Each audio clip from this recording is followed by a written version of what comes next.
Стук в окно спальни разрезал ночную тишину и буквально выдернул меня из теплых объятий сна. Приснилось, что ли? Спросонья, предположил я, и приподнялся с кровати, пытаясь на ощупь найти тапочки. Застыл. Нет, не приснилось. Со стороны окна ко мне отчетливо доносилось несильное дребезжание стекла, словно кто-то все еще легонько постукивал по нему. В ночной тишине учащенное сердцебиение предательски выдавало мое местоположение. Тихонько подхожу к окну, прислушался. Ничего не слышу. Странно. Дрожащей рукой отдернул штору, и кроме грязных окон и уже засыхающего кактуса ничего за ней не обнаружил. Впрочем, и за окном тоже. Но еще несколько минут, пока стоял и всматривался в темноту, я отчетливо чувствовал несильную такую вибрацию. Откуда она исходила, непонятно. Накинув халат, я, зевая, побрел в кухню. Подкурив сигарету, я проснулся полностью. Чему я удивляюсь? Окна старые, в конце концов. Рамы уже трухлые в некоторых местах. Нормальными стеклопакетами я еще не обзавелся. Оттого и вибрации да звуки разные. У нас район тихий, да вот только стоит какому-то грузовику проехать неподалеку, то стекло дрожит, порой даже кажется, что оно вот-вот треснет. Наверняка и сейчас произошло то же самое. Уже не первый раз я такое наблюдаю. Успокаивал я сам себя, затягивая горький дым. Да, не первый раз. Но той ночью что-то было не так. Вот неспокойно на душе и все. Ну да ладно. Все-таки мысли о предстоящем рабочем дне перебили тревогу. В конце концов, начало 4 утра на часах. Нужно еще немного поспать. Следующий день я не вспоминал о ночном инциденте. Да и казалось, я дал вполне здравое объяснение произошедшему. Чего попусту гонять эти мысли в голове? Я сосредоточился на работе. Так и прошел очередной рутинный день. И уже примерно в 9 вечера я проходил пустующие дворы, окруженные хрущевками да мусорными баками. Чуть дальше располагался детский сад с жуткими сказочными героями, вырезанными из покрышек. Меня всегда пугали эти твари, особенно когда идешь в темноте, и эта страшная сука из-за угла смотрит. Днем еще ладно, а вот вечером это пугает до усрачки. К слову, за этим садиком располагался мой дом. Такая же, как и сотни других панельных пятиэтажек, еще советской эпохи. Но именно дом, в котором я жил, казался мне особенно печальным. Как внешне, так и касаемо жильцов. Мне иногда даже кажется, что мои соседи, будь у них такая возможность, поубивали бы друг друга с радостью. Неприятные люди, особенно в моем подъезде. Единственный, с кем я мог хотя бы выйти перекурить да пожаловаться на жизнь, это дядя Вова с 5-го этажа. Самый простой мужичонка с золотыми руками и пропитой печенью. Кроме него я ни с кем с соседей не то чтобы не общался, а даже не был знаком, хоть и живу в этом доме уже 6 лет. Именно дядя Вова в тот вечер встретил меня у подъезда с газетной самокруткой в зубах. «Добрый вечер, Пашок». «Добрый, дядь Вов. Как оно?» «Да ничего, нормально. Вот вышел никотином подышать», – прохрипел он. «А дома чего не дышится?» «Итак, целый день дома. Надо же воздуха свежего хлебнуть». «Ты как, с работы?» «Ага, дядь Вов, устал, как собака. С радостью бы с вами постоял еще, но надо бежать». Протараторил я, чтобы не составлять компанию подвыпившему соседу. По пути я еще встретил соседку с 1-го этажа. Полная противоположность дядь Вовы. Вечно недовольная толстая тетка, которая знала все о каждом жильце нашего дома. В большинстве своем это было лишь ее фантазии и сплетни. Наверное, в каждом доме есть такой человек, днями сидящий на скамейке и возмущающийся на все, что движется рядом. Я вежливо поздоровался и побежал вверх по лестнице, так и не услышав ответа. Открыл дверь и вошел в квартиру. Единственное, что мне хотелось в тот вечер, это как можно скорее принять душ, выпить горячего чая и лечь спать. Так и сделал. Квартира вмиг погрузилась в темноту. Я укутался в одеяло и закрыл глаза. Да вот только стоило мне немного задремать, как вновь в уши врезался стук по стеклу. Легкие постукивания такие, сопровождающиеся несильной вибрацией. Открываю глаза, прислушиваюсь. Что это еще такое? Теперь я не мог все это списать на проезжающую где-нибудь неподалеку груженную фуру. В этот раз я отчетливо слышал стуки в окно, словно кто-то рукой постучал. Вибрация продолжалась еще около минуты, затем все стихло. Мне стало не по себе. Я даже не хотел вылазить из-под одеяла, чтобы посмотреть, что там такое. Да, наверняка то же, что и вчера. 2 тусклых фонарных столба, куча припаркованных машин, детские сады и те резиновые твари в темноте. Все как обычно, тешил я себя. Но ведь стук я на самом деле слышал. Не могло мне показаться такое. Ну что, я совсем поехавший, что ли? Тем более в ночной тишине, когда ни черта, кроме тиканья часов, в квартире не слышно. Невозможно перепутать эти стуки ни с чем. Да и с другой стороны, я живу на 3-м этаже. Кому бы в голову взбрело залазить на такую высоту и стучать в рандомное окно? Это физически, невозможно. Ровная стена снаружи, там и зацепиться не за что. Не знаю, завтра нужно у дяди Вовы поинтересоваться.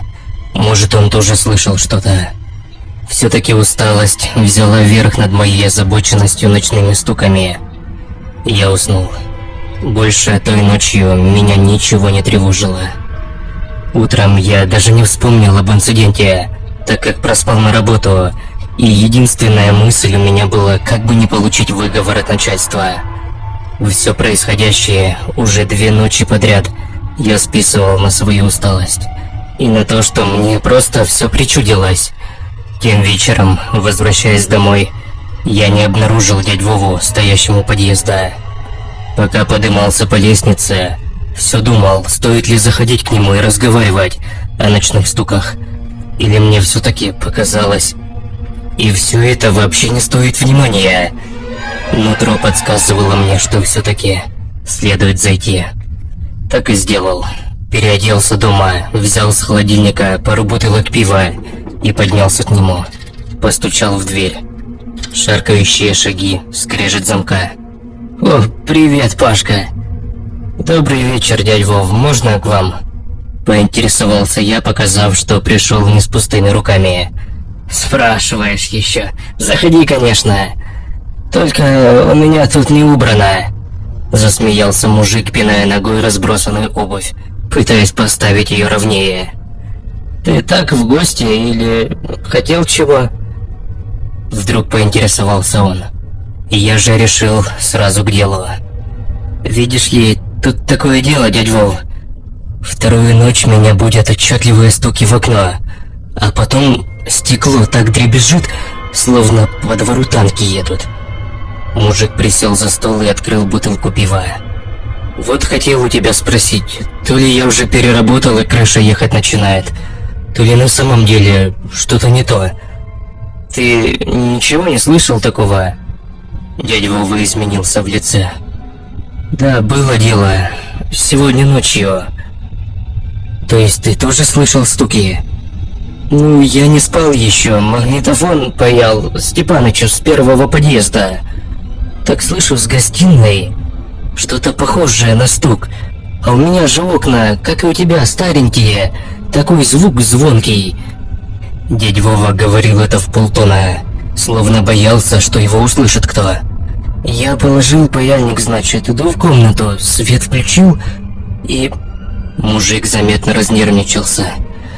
«Ты, конечно, не подумай, Пашок, я-то выпить люблю, сам знаешь. Но вчера пару рюмок только опрокинул со Степанычем. Не могло мне привидеться такое». Я всем своим видом просил дядьку продолжать, не обронив ни слова. В общем, у нас по дому кто-то натурально лез, как долбаный скалолаз. Интересно, кому в голову взбредет по домам лазить в такое время? Альпинисты, что ли, какие-то безбашенные? Нет, нет, родной, вот тебе крест. Это был нелюдь какой-то. Я полностью его не успел разглядеть. Он так быстро руками да ногами перебирал. Голый, такое тело ползет по стене, серо-зеленого цвета. И он рукой коснулся моего окна. И оттого и стук с вибрациями. Рука здоровая такая, больше, чем у этого боксера нашего Валуева раза в 3. Он вновь перекрестился и сделал несколько глотков из бутылки. А потом он остановился. Как будто этажом ниже, я видел его тень краем глаза. Ну, не похоже это было на человека. Хоть расстреляй меня прям тут. Уже повышая голос, твердил сосед. Я тоже вчера думал, что причудилось поди. Побежал в ванную, да водой ледяной умылся. Вернулся к окну, а он все еще тут как тут. Я не рискнул вплотную к нему подойти, да посмотреть. Вот и не спал до утра. И сегодня днем даже не ложился, Пашка. А ведь действительно, дядя Вова выглядел очень уставшим. В его рассказ мне верилось с трудом. Может, и на самом деле перепил мужик. С кем не бывает, белка в гости пожаловала. Но я тоже ведь слышал стуки в окно. Вот что напрягало меня. Слушай, дядь Вов, а кто под тобой живет? Да старушка одна. Ты разве не видел ее? Любовь Михайловна. Она редко, правда, с квартиры выходит, болеет. В розовом платочке ходит постоянно. Тебе зачем? Да, так просто. Ладно, я пойду, наверное. Допивая свою бутылку, пробормотал я. Пашка, дело твое, верить мне или нет, но будь осторожен. Ни в коем случае не смотри в окно. Пережди лучше, запрячься где-то. Да, хорошо, спасибо, дядь Вов. За гостеприимство, доброй ночи. Фальшиво улыбнулся я и вышел с квартиры. Ты заходи, если что, я буду рад. Дверь захлопнулась. Я спустился к себе. На кухне закурил. Странное чувство царило внутри. Двоякое. Вроде откровенный бред рассказал мне сосед. Но почему-то я верил ему. Не знаю. Ночь незаметно укрыла улицы. Двор нашего дома опустел. А моя усталость потихоньку брала свое, заставляя глаза слепаться. Поужинав и приняв душ, я наконец улегся в постель с одной лишь мыслью. Что бы ни происходило за окном, я не буду реагировать. Нужно выспаться. Я не знаю, как описать то, что начало происходить дальше. Не только ночью, а и в последующие дни. Но как будто наш диалог с соседом на что-то сильно повлиял. А происходить стали вещи, не поддающиеся здравому смыслу. Эта ночь не была доброй, как пожелал мне дядя Вова. Около 3 часов меня разбудил сильный удар в окно на кухне. Я аж подорвался с постели, благо окно чудом осталось целым. Звука бьющегося стекла я не услышал. Что это было, твою мать? Не прошло и нескольких минут, как удар повторился, но уже с другой комнаты. Что? Да как возможно такое? 3-й, сука, этаж. Что за нахер здесь происходит? Сам себя спрашивал я. Сердце уже вырывалось наружу. Меня бросило в пот. И единственное, что пришло мне в голову, мне, взрослому мужику, это спрятаться в шкафу, рядом с кроватью в спальне. Вскоре вновь по стеклу легонько постучали, и тишина. Хотите верьте, хотите нет, но я просидел в шкафу до самого утра, так и не сомкнув глаз. Лишь когда сквозь щель между дверями показался свет, я наконец вылез. Убедившись, что за окнами никого нет, я выдохнул с облегчением.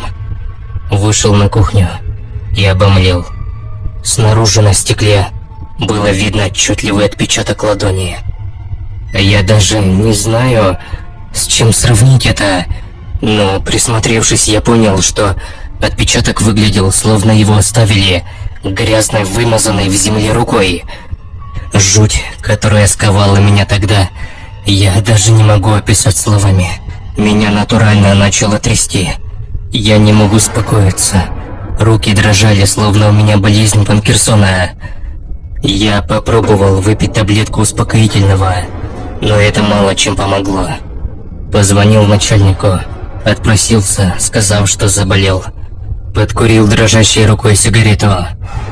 Три ночи подряд мне в окно кто-то стучит. Но кто? Что ему нужно? И каким хером он залезает на 3-й этаж? Вскоре страх сменился жутким желанием разобраться во всем этом.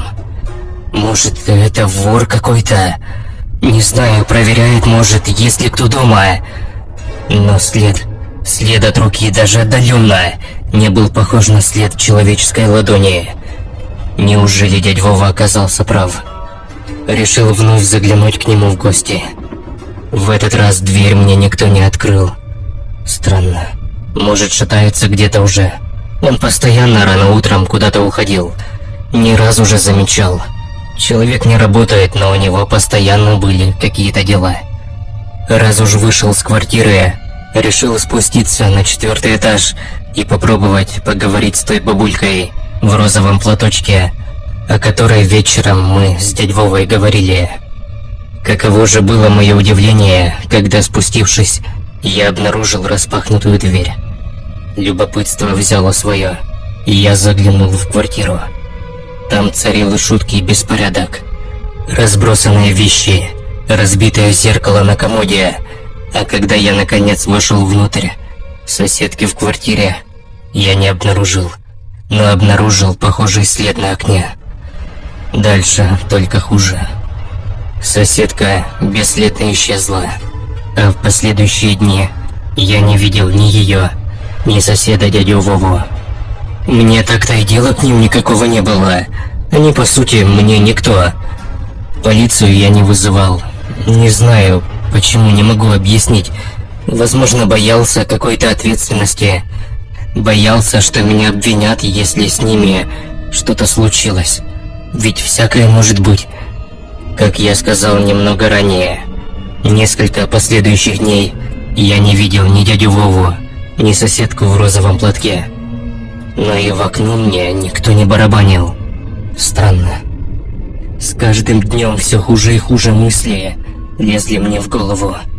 И если, откровенно говоря, на бабульку мне было все равно, я ее и не знал вообще, даже забыл, как звать, то за дядю Вову я переживал. Каждый вечер я звонил ему на телефон, стучался в дверь, но за ней ничего не слышал. Ни шагов, ни шорханья, ни единого звука. Неужели что-то плохое случилось? Думал я в очередной раз, пытаясь достучаться к соседу. И наконец, когда я крикнул, что это я, его сосед, тихие шаркающие шаги все-таки послышались за дверью, и замок открылся.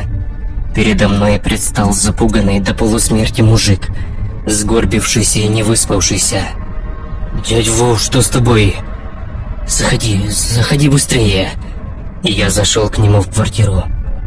«Пашка, теперь я видел его. Дядь Вова, у меня след на окне». «Да что там след? Ты иди сюда! Иди посмотри!» Дрожащим голосом подозвал он меня к окну спальни. Открыл штору, и я присел от удивления на рядом стоящий диван. На окне было несколько следов, таких же, как и на моем, но еще там был след, как будто от лица. Он смотрел на меня всю ночь, сука! Испуганно ворчал мужик, наливая стопку водки. «Я уже 3 дня не сплю, Пашка. 3 сраных дня. Почему в полицию не звонили?» «Звонил, приезжали они. Да вот только эта сука как будто чувствует все. И в один миг раз и скрылась в неизвестном направлении. А потом опять появилась. И лицо его, если так можно сказать, становилось еще злее. Я понял одно. Пашка, нельзя смотреть прямо ему в глаза. Или вообще нельзя смотреть на него. Пока не смотришь, он вроде спокойно себя ведет. Шевелится там что-то, постукивает потихоньку. А коль глянешь в его сторону... Так вон, я глянул. Видишь, трещина на стекле какая? Чуть не выбил, гад. Уж если бы получилось у него, не знаю даже. Разговаривали бы мы с тобой сейчас. Наверное, пойду сегодня у Палыча. Возьму ружье. Каждый день оно здесь появляется. Не могу же я сидеть, как статуя. А вдруг ломиться начнет? Это черт. Нечистая сила, Паш. Черт самый настоящий. Господи, прости. Не могу по-другому назвать эту паскуду. Откуда оно взялось? С какой, сука, лаборатории вылезло? В общем, дядь Вов, у меня товарищ один с работы. Он съемкой увлекается, всякими камерами, фотоаппаратами. Попробую взять сегодня у него пару видеокамер. Установлю как следует. Попробуем понять, откуда оно вообще вылазит. Давай я за ружьем сейчас.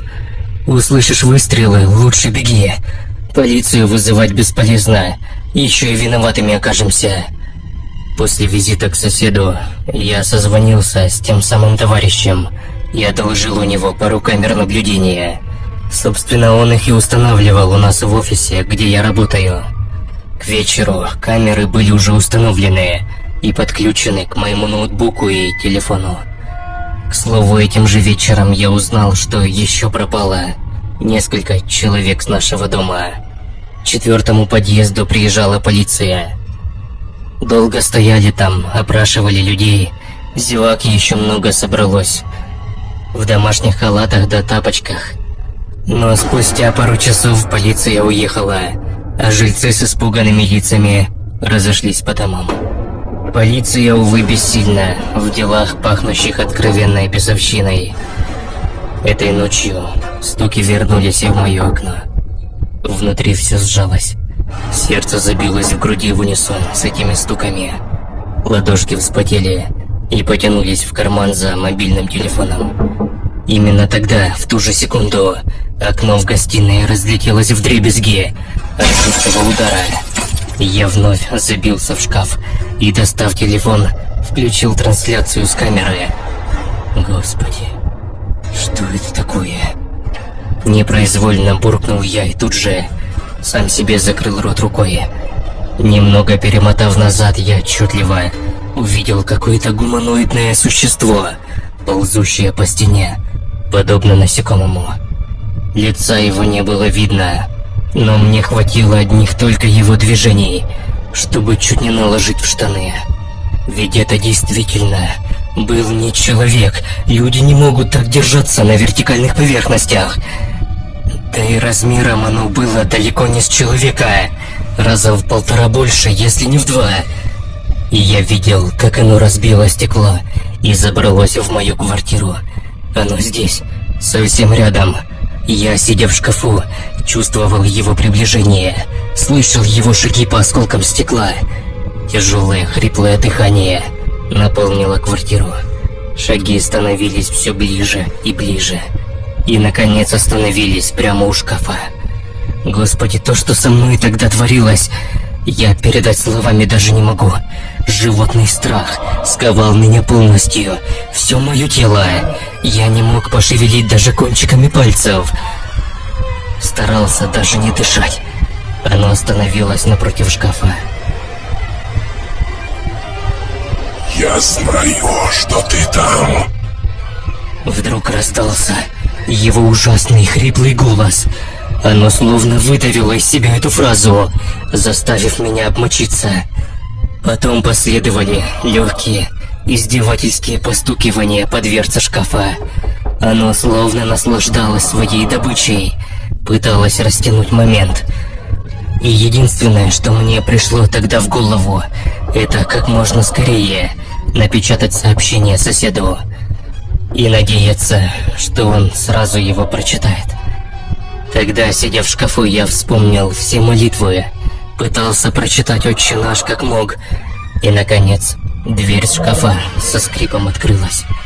И первое, что я увидел, это ту самую руку, жуткую конечность, я бы даже так сказал, с переплетенными между собой пальцами разной длины.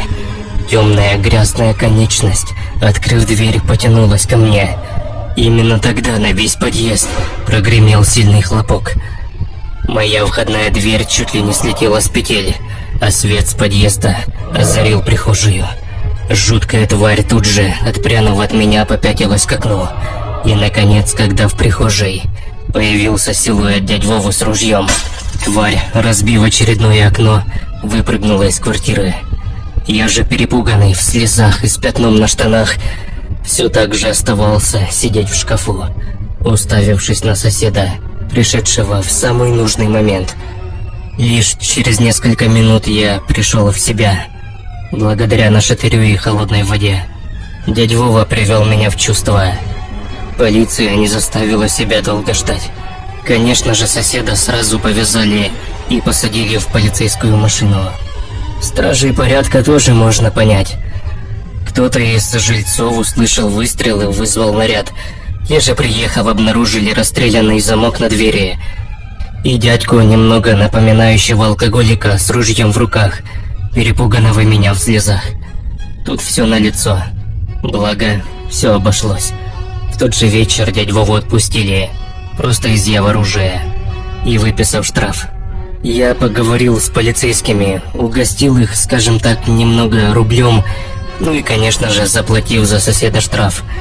Благо, про оружие в деле никто не вспомнил. С дядь Вовой теперь все хорошо. В квартиру к нему больше никто не ломится, и ночью он спит спокойно. Чего не скажешь про меня. Камеры я забыл выключить, и все это время они записывали, тем самым удаляя старый материал и замещая его новым. Да вот только на нем никакого существа уже заметно не было. Теперь ночной гость стал действовать по-другому. Через неделю тишины, когда я уже расслабил булки, так сказать, мне на почту начали приходить сообщения. Приглашения на различные мероприятия, открытие якобы магазинов и тому подобное. Все бы хорошо, да вот только по указанным адресам не было никаких магазинов и мероприятий. Это были заброшенные объекты нашего города. Я понимал, кто это пишет, но не понимал как. Оно разумное, оно все знает и прекрасно понимает. И поэтому хочу сказать лишь одно. Если ты среди ночи услышишь легенькое постукивание в свое окно, как можно быстрее собирай все необходимое и уезжай к родственникам, знакомым. Если таких нет, сними другое жилье или номер в отеле. Если такой возможности нет, то обзаведись камерами наблюдения и желательно хотя бы каким-то оружием. Возможно, когда оно пожалует в гости, ты его увидишь заранее и будешь готов встретить его и дать отпор.